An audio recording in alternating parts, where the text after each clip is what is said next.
Hi, everybody. Michael here. Thank you for joining me. I so appreciate it. I was going through the first two verses of 15, which we're doing today, Numbers 15. Look what it says. And Jehovah spoke to Moses, saying, Speak to Israel's seed. Oh, we've got so much to talk about Israel's seed today, you guys. We read children of Israel. We don't know what that means. We're talking about Ezrach men, spiritually born, second birth born men, firstborn of Yehovah. But when I was a boy, it said sons of Israel. Well, today we're going to help clear that up even more because we've learned lies.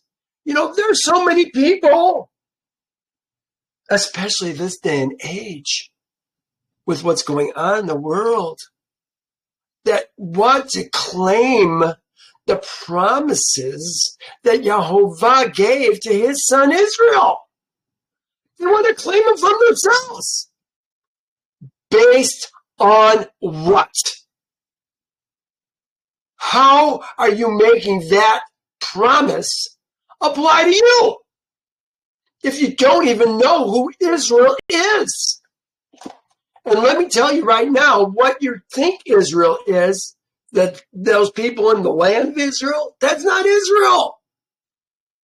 We're talking about spiritually born men. That happens at Passover. So here we are. Speak to Israel's seed and say to them, look what he says. When you come into the land, you are to inhabit, which I'm giving to you. Now, if you listen to what I listened to last week, this should be kind of a brain cramp. Because he's talking to Israel's seed.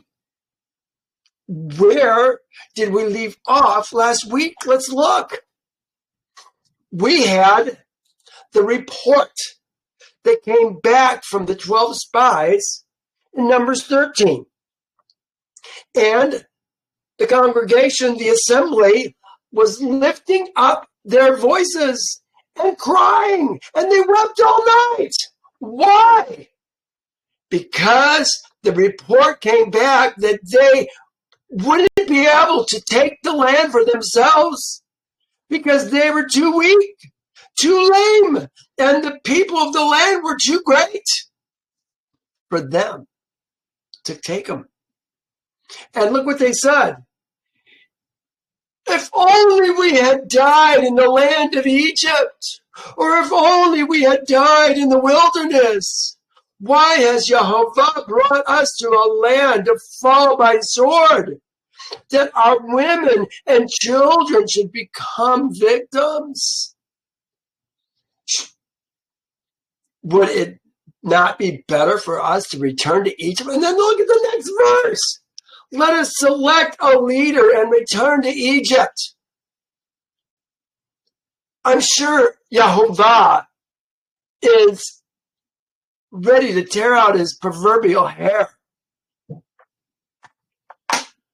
Can you imagine these people? He took them out of Egypt with a mighty hand, finger then, and hand, then arm. Do they not think that he's just as able to take them into the new land? Well, look what he says.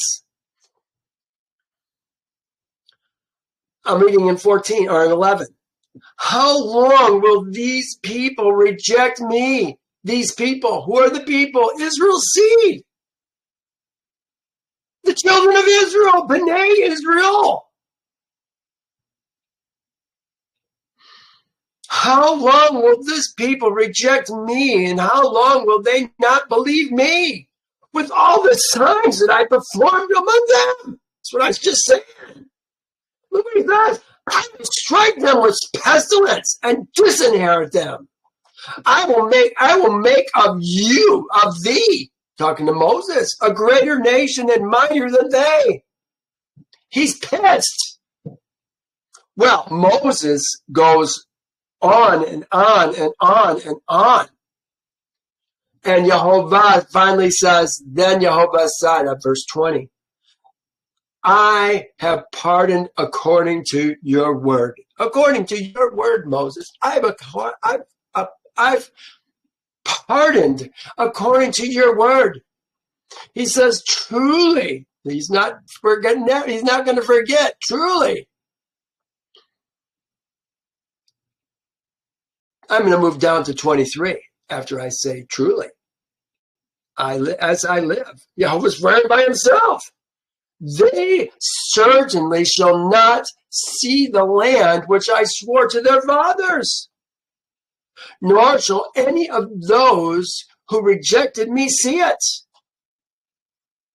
Skip on down here. Verse 30, except Caleb, this Ben Jephunneh, and Yahushua ben Nun. You shall by no means enter the land which I swore I would make you dwell in. But look what he says. But your little ones, whom you said would be victims, he's doing it all according to their words. You know, it makes me think we got to guard our words. Guard the things that come out of our freaking mouth. But your little ones with whom you said would be victims, I will bring in, and they shall know the land which you have despised. Here they are. And your sons, those are the little ones, and your sons shall be shepherds in the wilderness. Look what he says, for 40 years. And I got to read something else first. Look at the carcasses, 29. It says, the carcasses of you who have complained against me shall fall in the wilderness. All of you who were numbered according to your entire number from age 20 years old and above. Remember, that was the whole 603,550 men. They're all going to die, except Caleb and Jephunneh. Now, I have to think that there was good men among the 6,300 or 603,550 who were all right men. But because of what others did, they didn't get to go into the promised land. So now he's saying, verse 33, and your sons shall be shepherds in the wilderness for 40 years and bear the brunt of the iniquity until your carcasses are consumed in the wilderness, according to the number of days in which you spied out the land, 40 days.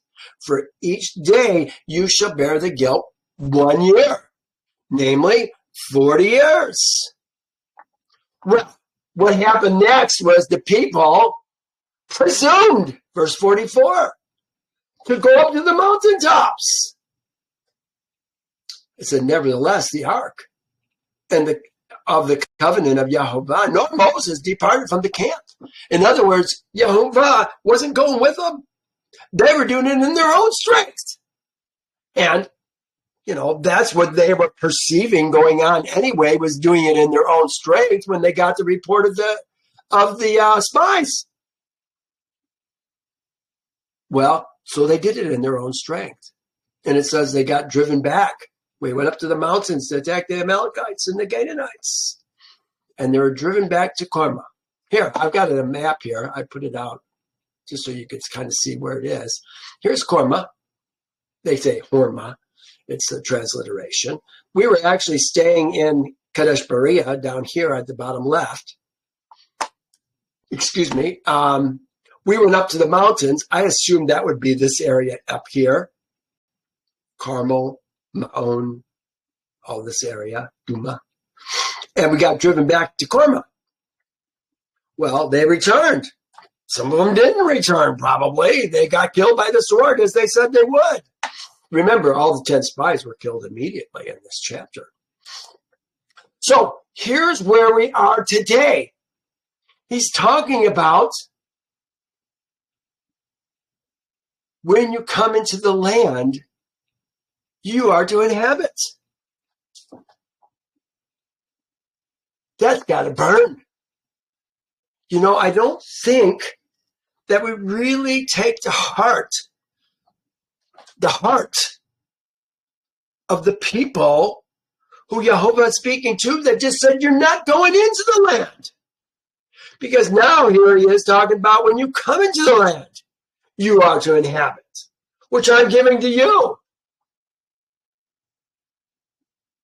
Still speaking to Israel. See, they're still around. This is the same day, likely. So now he's giving them instructions on what they're supposed to do when they come into the land. Seems like they should be doing that right now. Well, let's find out what they're supposed to do. When you come into the land, you are which I am giving to you, and you make. I'm going to read it as it's actually written instead of with all the extra words that they want to add to this. And you make a fire. I'm reading on the right here, folks. And you make a fire to Yehovah, an olah, or a slaughter, to fulfill a vow. An olah is separate, or a slaughter. There's many reasons for doing a slaughter to fulfill a vow, or a desired free will in your appointed feast, to make a sweet, or just to make a sweet aroma to Yehovah from the herd or from the flock. Is what it's talking about. They add all these other things, an offering made by fire. When you make a fire, when you're talking about making a fire, that's what we're talking about. We're sending a sweet aroma up to Yehovah of the burnt offering, the whole burnt offering. If it's a slaughter, azavek is the word that they're using there. Here's the word. An offering, is this it here? No. Here it is. Zavik, a slaughter. This is an animal that we're going to eat. The priests are going to get a portion of it, but we're going to eat the majority of it. It'll have to be eaten within a certain amount of days, depending on what it's for, whether it's a vow or just a shalamim. But it will be eaten within 2 days, maybe 3. No, certainly no more than 3, but I think it's 2 even. So he's giving us instructions on how to do this. He says, then he who presents his offering, the offering, I put it in green, it's korban. It's what we're bringing to Yehovah. Remember, korban is always about drawing near to Yehovah. He who brings his offering, korban, to Yehovah shall bring a minka. We talked about the minka in Leviticus 2 long ago, of 1/10 of an ephah of fine flour mixed with 1/4 hin of oil. That's a minka. Flour and oil. And 1/4 of a hin of wine as a nesek. The nesek it gets translated as the drink offering. But they're not drinking it. It's being put in the fire. I suppose the priest might get a portion of it. There's going to be some of it that's going into the fire. So that's for, well, they haven't told us yet. And 1/4 of a hin of wine as a nesek. You should prepare with the olah or the shalamim or the slaughter. Remember, it could be a vow. It can be different things. What did they say? Vow, promise. Just as a voluntary, even a voluntary offering. But then it says, you shall prepare with the olah or the slaughter for each lamb. So if we have a lamb, we're going to do 1/10 of a grain offering, 1/4 of a hin of oil, 1/4 of a hin of wine. But now that was for each lamb. They go lamb, then they go ram, then they go bull. So now we're going ram, and it's us. Or for a ram, you should prepare a grain, a minka of 2/10. The first one with the lamb was 1/10. This is 2/10 of an ephah of flour, fine, mixed with 1/3. That was 1/4. This is 1/3, a little bit more oil. And a drink offering, or a minka, or a nesek. Here's the word nesek. There it is right there, nesek. Libation. Of 2/10. So it's doubled from 1/4. I'm sorry, nesek, 1/3. It went from 1/4 to 1/3. And a drink of 1/3. Again, it went from 1/4 to a drink with the lamb, and now with this one, it's 1/3. So it's gone up. It says, and when you prepare a young bull as an olah or as a slaughter, here it is, to fulfill a vow or as a peace offering. So there's different reasons to do a slaughter. But if it's a bull, we're going to do 3/10 of an ephah of flour. So it was 1/10, then 2/10, now 3/10. It was 1/4, then 1/3, 1/2 for the drink offering. So here's and you shall bring as a minka, half a hin, 3/10 of the hin of oil. And then here's the half a hin of wine. So we went from 1/4, 1/3, this is 1/2 for the bull. Thus, it shall be done for each young bull, for each ram, and for each lamb or young goat. Now, he didn't talk about a young goat, but I think it's interesting, and I think the way we have to interpret this is look at the context. We had lamb, ram, bull, and now we're doing bull, ram, lamb. It's kind of like 1, 2, 3, 3, 2, 1. I think the young bull, when we talk about a lamb, which we are doing the 1/10 and the 1/4 with, we can use a young bull or a young goat to do the same thing. That's how I'm interpreting with how they put this together in this right now.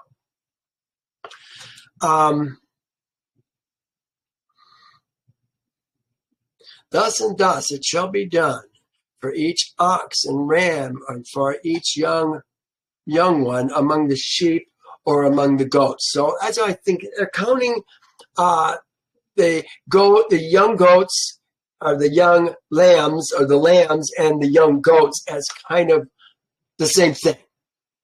Because when we're talking about the ram up here, we were talking about an older ram, an adult ram, a mature male goat is what we were talking about. That's the ram. Kind of give you an idea. Now, look what he says.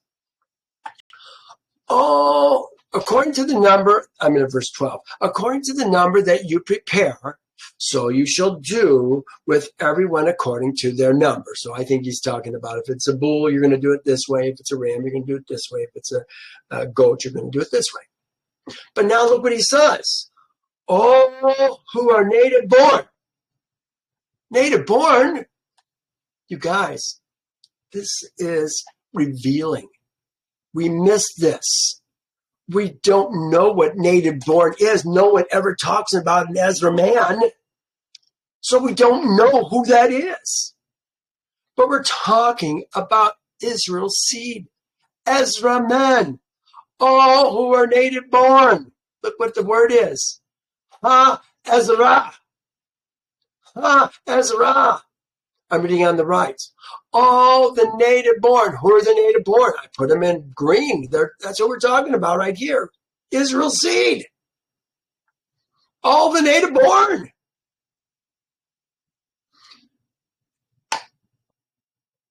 Shall do these things in this manner.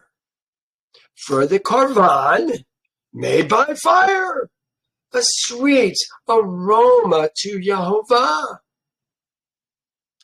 That's what the Korban is all about. It's a sweet aroma going up in the air, rising in the air to Yehovah. But look what he says now. And if a stranger, it's always about Israel's seed and the stranger, Israel's seed and the stranger, Israel's seed and the stranger. Now we're seeing the native born and the stranger. Do you think we're being taught something? Well, we've seen this over and over. We saw it in 16, 17, 18, 19, 22. We've seen it all through Numbers, that the Ezra men are Israel's seed. Numbers 23, last three verses of Numbers 23. Talking about who dwells in the tents. Only Israel's seed dwells in the tents, and they, as it says there, are the Ezra men on Shavuot, or Sukkot. So it says, and if a stranger, that's a ger. Look up these words. It says foreigner, says stranger, says something else. Look it up. Find out what word we're talking about. This is the ger. If the ger dwells, look at if the ger gores. If the ger gores with you, dwells with you, or whoever is among you, the native born, throughout your generations, and would bring, this is a sa, fire. Make or bring fire. What is fire? A sweet aroma to Yehovah, just as you do, so shall he do. Do you see that the Ezra men are in fact Israel's seed? B'nai Israel. If you don't, you've got to learn this because you don't know who you are then. I'll talk more about that in a bit. 14. Oh, I did 14. That was 13 and 14. Let's go to 15. Well, let me see what I had for 14. That same thing exactly. So he says, one ordinance shall be for you, who's you, of the assembly. You of the assembly is the native born. You of the assembly is Israel's seed. There was one place where they also said, they actually used the word, I don't see it right offhand. Let me just continue where I'm at here. 15. Here we are. One ordinance shall be for you of the assembly and the stranger. Again, you of the assembly. You've got to understand when we're talking about the Israel seed and the ger, Israel seed and the ger, Ezra and the ger, the native born and the ger. This is what we're talking about. They're all one and the same. And when is the first time that the Ezra, we should spend a moment doing this. Look at here. Here is Ha-Ezra. All who are native born shall do these things. Let's look at the concordance here. We can simply go to our dictionary. And this is Strong's KJV, King James Concordance. This is all the places where Ezra is used. Look at the first place it's used, you guys. Passover. Exodus 12 is the first time that we see the word Ezra used. Is there a reason for that? Remember, Yehovah said to Pharaoh, tell Moses to you tell Pharaoh, let my son, my firstborn Israel go, that he may serve me. Not you.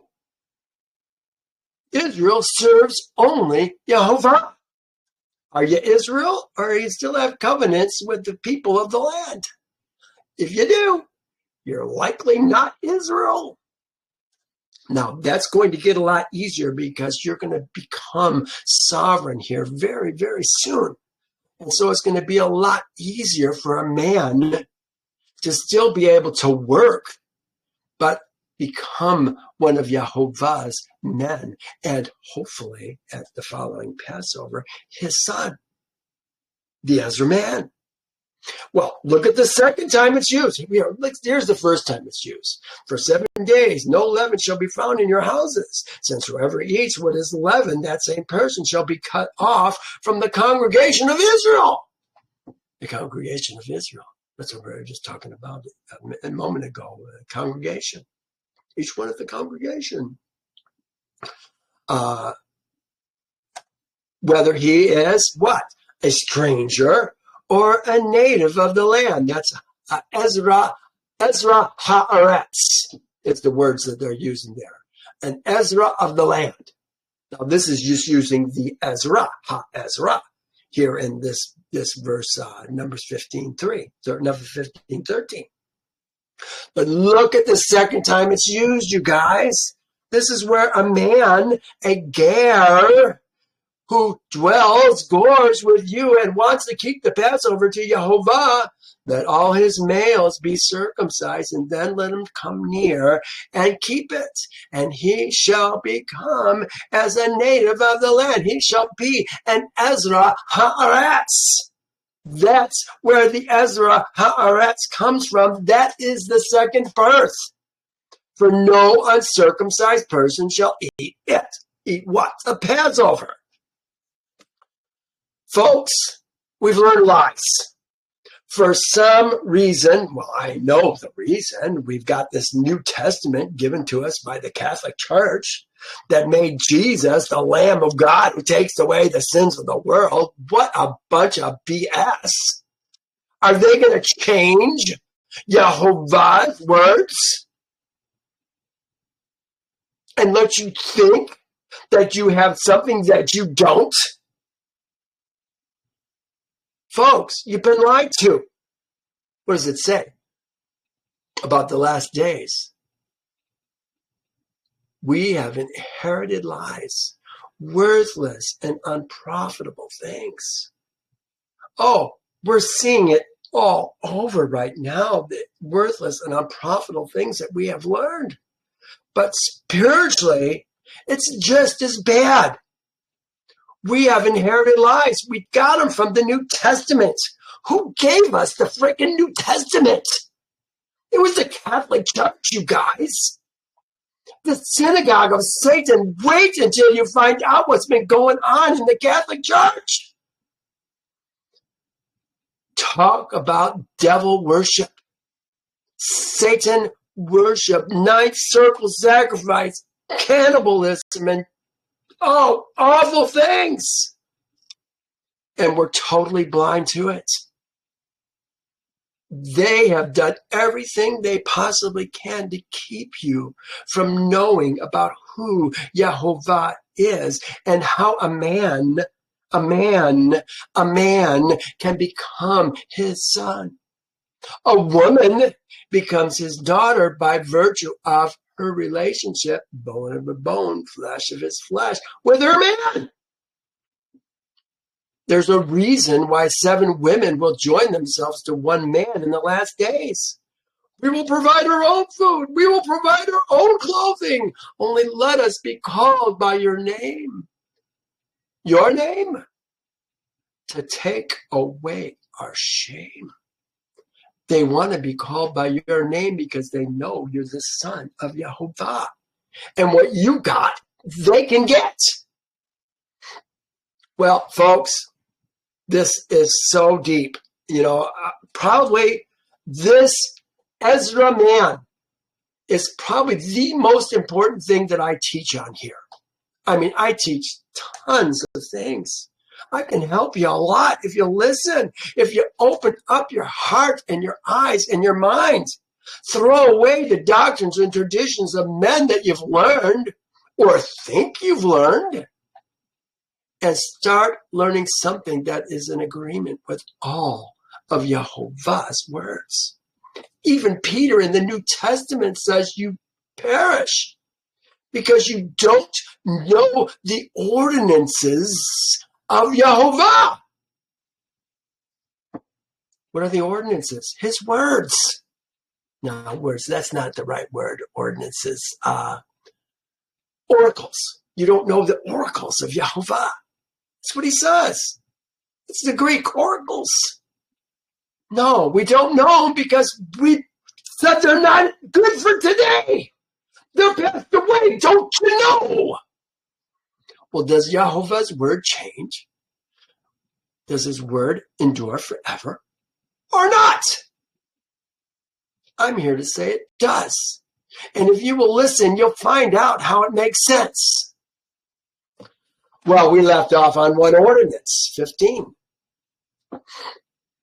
One ordinance shall be for you of the assembly. There's the assembly, the congregation, the assembly. What is the word they use for assembly? Adah. No, they're used. That's assemblage.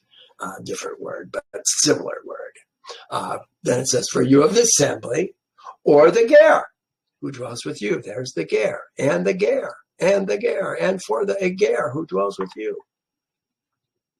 An ordinance forever throughout your generations, as you are, the Azarmet are, Israel's seed are, Israel are.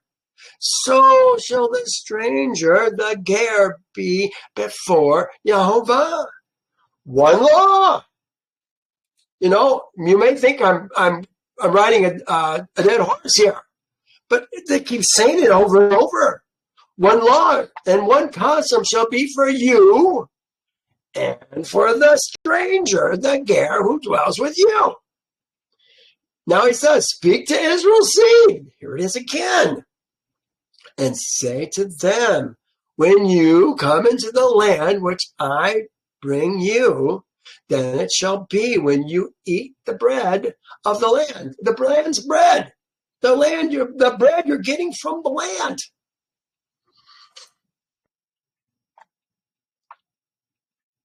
It says, when you come into the land to which I bring you, then it shall be when you eat the bread's land, that you that you raise up a present to Yahovah. This is what we're talking about. A present is the smoke that comes from the altar going up to Yahovah. This is the bread that we're putting on the fire. A sweet aroma to Yahovah. Then you shall offer a cake of the first of your ground meal, again, as a present, a heave offering, a present, as a present of the threshing floor. So you shall raise it. So both times it says raise up. Why is it talking about raising up? Because we're talking about the smoke that's going up to Yahovah, the sweet aroma. So ye shall raise it, says. It finishes with that. Of the first of your ground meal, you shall give to Yahovah. So here's our ground meal. We're doing different kinds of things as a present to Yahovah. Now he's switching gears again. Look what it says. They say sin intentionally. Really what it says is, if ye stray, make a mistake or an error. If ye make a mistake, if you make an error, and do not observe all these commandments which Yahovah has spoken to Moses. He's talking about all of Israel. We've been doing something all along, and we've got it wrong. And now we found out the correct way to do it. We weren't doing it intentionally. It was an unintentional error, an unintentional mistake. We strayed away from Jehovah's ways, but we didn't do it on purpose. If you stray and do not observe all these commandments which Jehovah has spoken to Moses, all that Jehovah has commanded you all by the hand of Moses, from the day Jehovah gave the commandment, really commandments, at Mount Sinai, Exodus 20, and onward throughout your generations. Moses has been teaching us all along since we received the 10 Commandments. We're still learning today. Then it will be, if it was unintentionally committed, here's what it actually says, then it will be, if it is a shagaga. Actually, I think I've got that in the wrong spot. I would write it, whoops, I would write it like that. Whoops, come on, what's going on here? Why am I getting, I'm pushing the wrong button, that's why.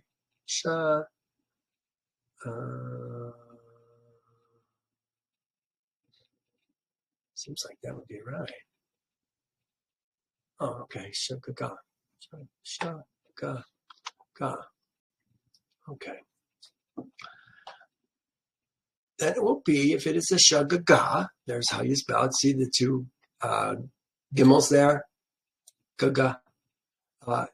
Is done without knowledge of the congregation. So they're kind of telling you what an unintentional error is. It's something that's done without knowledge of the congregation. So we didn't know we did it, but we didn't know we were doing it. So it's a shagaga. Look what he says, that the whole congregation shall bring one young bull as an olah, as a sweet aroma to Yehovah. Remember, an olah, the entire animal, everything but the skin is going to be burned up in the fire, a sweet aroma to Yehovah. With its grain, minka, and its nesek, according to the ordinance, and a buck of the goats. So there's going to be a bull that's going to be given as an olah, and a goat that is going to be given as a kata'ah. It says to close the breach. Kata'ah, remember, it has to do with we shot at a mark with our arrow and we missed.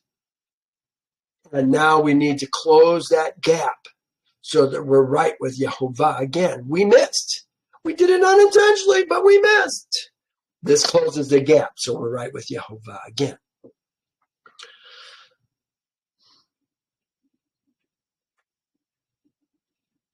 So the priest shall make a covering. They want to say make. It's not there. For is not there. So the priest shall cover the whole congregation of Israel, of Israel's seed, children of Israel.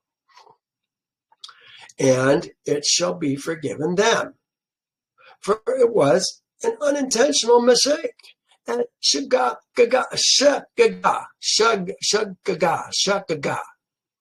And they shall come with their korban by fire unto Yehovah, and their kata'ah, their sin offering.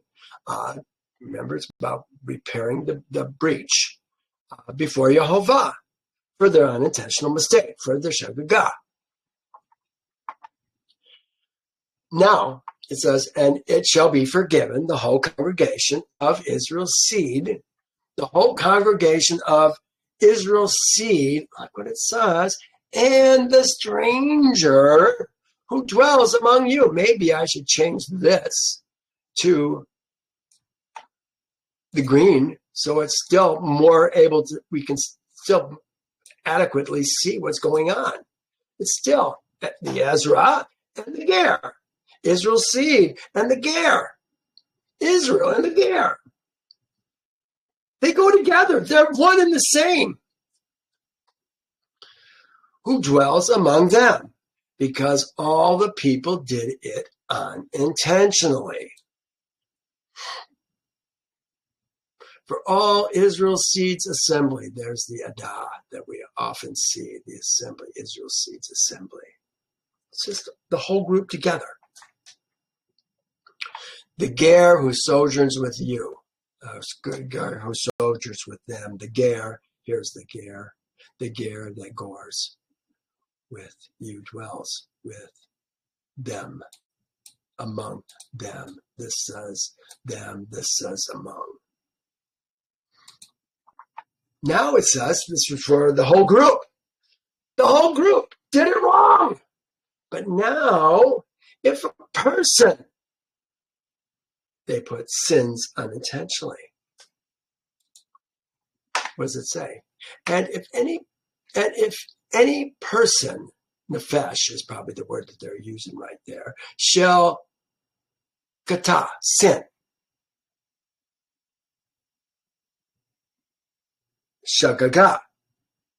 So sin unintentionally. Then he, remember when we're talking about any person, this is not lady persons, this is men persons, either Ezrach or a ger, Israel's seed, or the ger who dwells with them. Then he shall bring a female goat in its first year to close the breach. Oh, it's not. He's bringing just a sin offering. He's not bringing a burnt offering. He's just going to bring a sin offering. That's interesting. And this is exactly what we see in Leviticus 4. If any nefesh, any man, shall sin, miss the mark, kata'ah, there's the kata'ah, there's the kata'ah, in ignorance. They even use the same word, shagagah, by doing something against any of the commandments of Yehovah and anything that which ought to be done, and is guilty. And when the knowledge comes about his breach, his kata'ah, missing the mark, then he shall bring his offering, a kid of the goats, female, there it is right there, female kid of the goats, as a breach offering, as a kata'ah, for which he sinned, for which he missed the mark. Exactly the same. It all fits together. But we're still talking about a man who is of Israel's seed, or the ger who dwells with him. So the priest shall the priest shall cover the ignorant mistake, the shagagah, of the person when he sins, kata, in shagagah, before Yehovah to cover him, and it shall be forgiven him. This is how you get right with Yehovah. You were doing something wrong, you figured out that you were doing it wrong, and now you're going to do it right. This is what we're going to do when we come into the land. Seems like this is what we should be doing for the next 40 years as well. Well, now it continues. Look, you shall have one law for him who sins unintentionally. We did the group. Now we're doing the individual. For him who is native born, Israel's seed. I'm reading it here on the right. You shall have one law for him who does anything in ignorance. For him who is native born, Ezrach, Israel's seed, is B'nai Israel, and for the stranger, the ger who dwells among them. Do you see it over and over and over again? But the person who acts in open betrayal, intentional error. Look at this. But the person who does anything presumptuously, intentionally, where is it? But the person who acts in open betrayal, that's intentionally. Open betrayal. Yehovah says, don't eat pork. You're going to eat pork anyway. That's open betrayal, folks. Hands down. Whether he's a native born, an Ezrach, there it is, Ezrach, they're using the same word, Ezrach, again. Here it is. Native born among Israel's seed, or a stranger, no, where are we? Or for a stranger, whether it's a native born among Israel's seed, or a stranger who dwells, or a stranger, that one brings Yehovah reproach, gadaf. And he shall be cut off from among his people. Now, does that mean that the what do I want to call them? The goy, the nations. Someone from the nations, the goy, does something presumptuously. See, they can't do anything presumptuously, really. They're not Jehovah's people. So really, it's a moot point, isn't it? Because this is for someone who is Jehovah's people. I can see my eyes poking out because I'm so passionate about this, because we don't get it. We've got to understand this. You know, it's bad to not be Jehovah's people, but it's worse to think you are Jehovah's people and not be Jehovah's people. Can you see that? It's so important. We've got to be Ezra men. We were created to follow Yahovah's statutes, judgments, and ordinances. Women were created to follow their man. Don't deviate from that. Following other Elohim doesn't work. We're going to talk about that here in just a second. But first, let's finish talking about the man who does anything in ignorance. No, a man who does anything in open betrayal. There's open betrayal. Presumptuously. They just put presumptuously. Open betrayal. Whether he's native born or a stranger, that one brings reproach on Yehovah, and he shall be cut off from his people. Why? Because he has despised the words of Yehovah and has broken his commandment. That person shall be completely cut off. His guilt shall be upon him.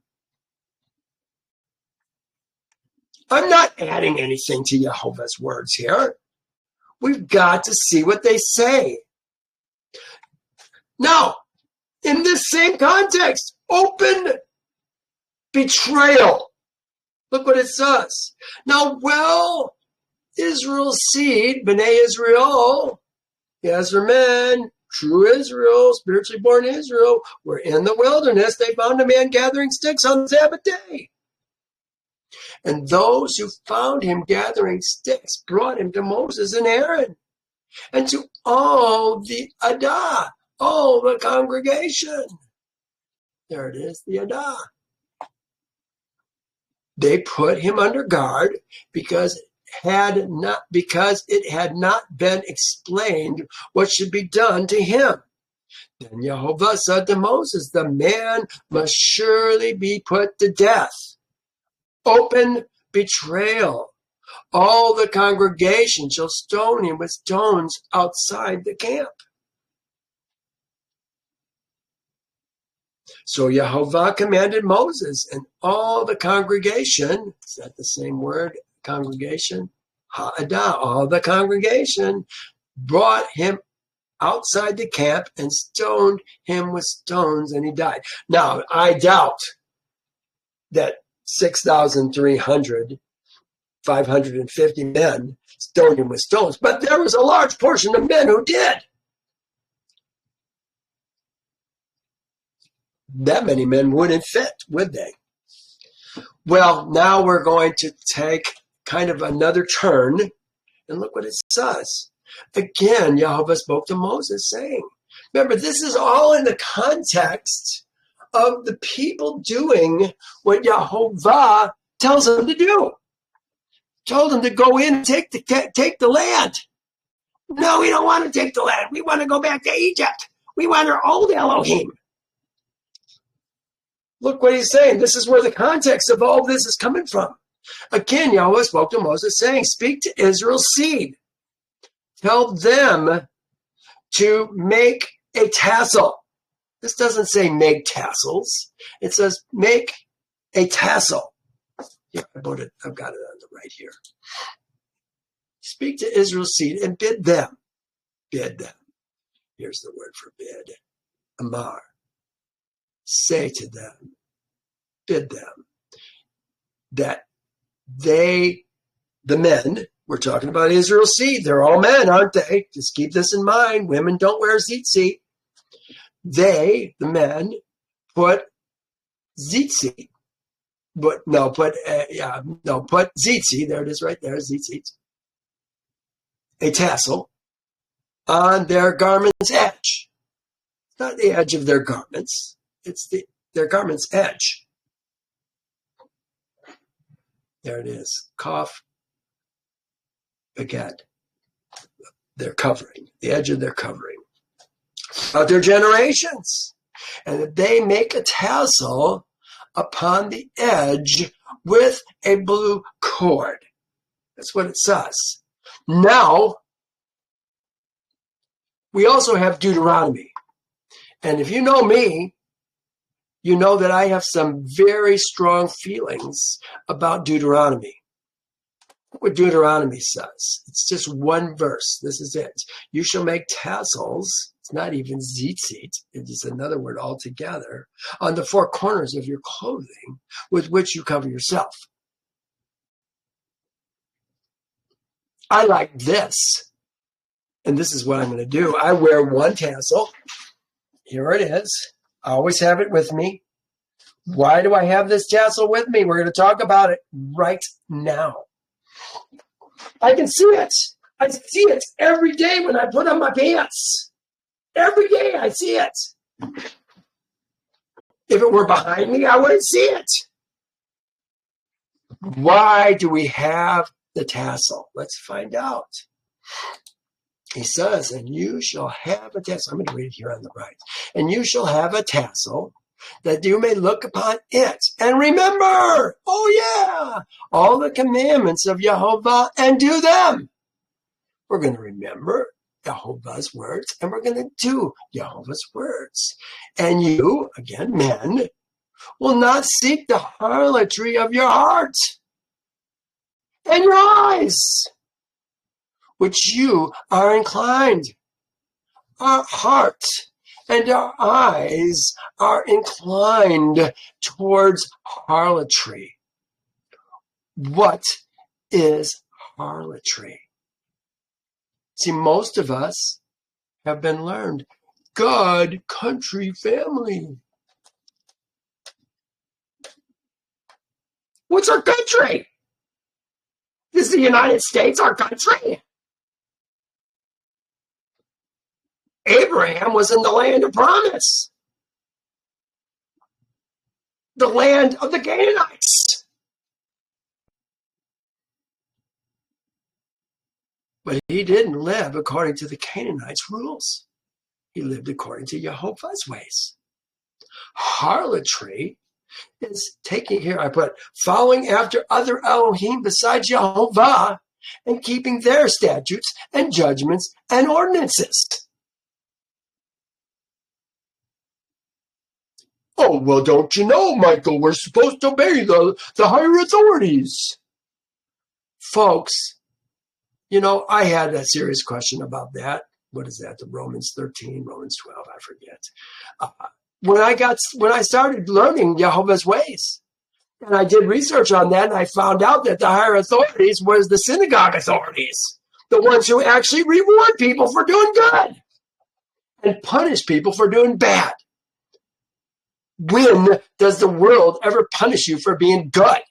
No, he's talking to the Romans who are talking to the synagogue authorities, telling them to listen, obey them, follow them. But it's been twisted because it's the New Testament and they don't want you following Yehovah, that you're going to follow the authorities of the land. We've been tricked, folks. We're going to talk about the first commandment here in just a second. Maybe even the next verse. Let's finish.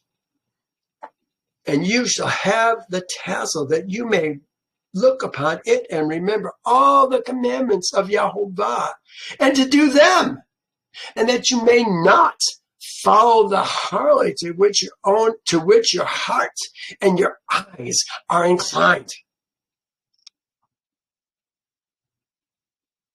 And that you may remember, verse 40, and that you may remember, now let me do this, and that you may remember to do all my statutes, all my commandments, and be holy to your Elohim. What's an Elohim? Folks, we talk about God all the time. I'm so sick. I never refer to God as God. I don't even use that funky word.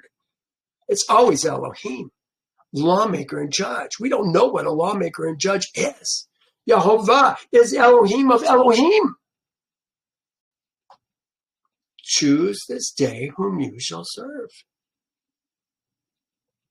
that you may remember to do all my, Yehovah's commandments, and be holy to your Elohim. Look what he says, verse 41, last verse of the day. I am Yehovah, your Elohim. Do you hear what he's saying? I'm Yehovah, your Elohim, who brought you out of the land of Egypt. Why? To be your Elohim. What did he say? Let my son, my firstborn, Israel go, that he may serve me, your Elohim. Then he finishes it with exactly the same way he started. It's I'm a Yehovah Elohim sandwich. I am Yehovah, your Elohim. Folks, we got to learn differently. Ladies, don't wear tzitzit. Tzitzit does not make you one of Israel's seed. Does not make you Israel. There's only one thing that makes Israel Israel. Makes an Ezrach man an Ezrach man. And that is Passover. He left the kingdom of his birth and the Elohim that he was serving. Just like there was lots of men who left Egypt when we, Israel's seed, the Ezrach men, left Egypt. And at that very next Passover, a year later, they became Ezrach men. We had an extra 3,550 men that year who became Ezrach men from the old number that we had. Well, I hope this is some food for thought. We can't follow those doctrines and traditions of men and think that somehow magically we're going to be right with Yehovah. We don't even learn righteousness.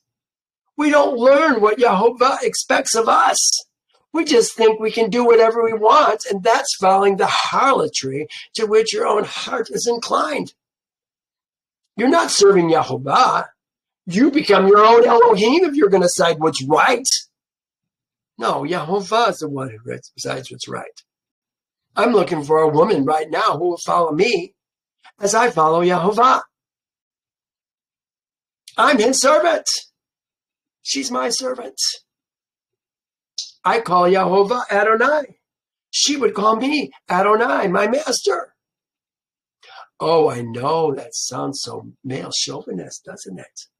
Well, get over it. Either you're going to live the way you were made to live or not. And if you're not, I guess it doesn't matter. You're going to be dead and be gone. I'm planning on coming back. Jehovah's returning for his people. Jesus is not returning, guys. Jehovah is returning. But he's going to raise up those men from the dust who were in covenant with him through Passover. Well, I'm going to stop here. We'll pick it up next time. I hope I didn't stir you up too bad, but daggone, you got to learn this stuff. It's really important, guys. I love you tons. That's why I say what I say. All right. Well, thanks again for joining me. Love you. Bye-bye.